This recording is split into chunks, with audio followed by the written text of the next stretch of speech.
एकदा एक राजा शिकारीला गेला होता. सावजाच्या मागे लागून तो बराच दूर गेला. साथीदार मागे राहिले. दुपारची वेळ, कडक ऊन, तहानेनं व्याकुळ झाल्याने इकडे तिकडे पाहू लागला.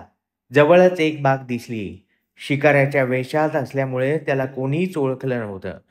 तहान भागविण्याच्या विचारानं तो त्या बागेत शिरून बागवानास भेटला.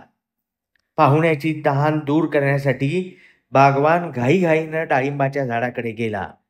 गोल गोल लाल आणि मोठ्या डाळिंबांनी झाडं लवली होती. थोड्याच वेळात डाळिंबाचा एक द्रोणभर रस घेऊन बागवान परत आला. पाहुण्याने रस घेतला. बागवानाचे आभार मानले. तहान भागली. पण जिभेवर रसाची गोडी रेंगाळत असल्यानं आणखी द्रोणभर रस त्याने बागवानाला मागितला. बागवान रस आणण्यास पुन्हा झाडापाशी गेला. इकडे राजाची लोभी नजर सर्व बागेकडे फिरू लागली. मनात आलं, हा बागवान चांगलाच गबर असला पाहिजे. त्याच्यावर कर बसविला पाहिजे. बराच वेळ झाला तरी बागवान येईना. तेव्हा राजाला थोडा संशय आणि थोडा रागही आला. आणखीन काही वेळाने अर्धाच द्रोण रस घेऊन बागवान परत आला. मोठ्या कष्टानं त्यानं द्रोण पाहुण्याच्या हाती दिला. पण पाहुणे गरम दिसले.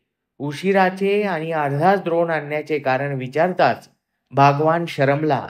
पण ढिटाईनं त्याने आपली नजर पाहुण्यावर रोखली आणि जरा वेळानं म्हणाला, पाहुणे दादा, माझी झाडं धोकेबाज नाहीत. ती माणसं ओळखतात. त्यांनी पहिल्या वेळी तत्परतेने रस दिला. तुम्ही तहानलेले होता. तुमचे मन निर्मळ होते. नक्कीच तुमच्या मनात काहीतरी काळं बेरं आलं असलं पाहिजे. म्हणून डाळिंबांनी आपला रस चोरला आणि त्यामुळे मला उशीर झाला. राजाला आश्चर्य वाटलं आणि आपल्या मनाचा क्षुद्रपणा पाहून तो स्वतःच वरमला. काही न बोलता रस पिऊन आभार मानून निघून गेला.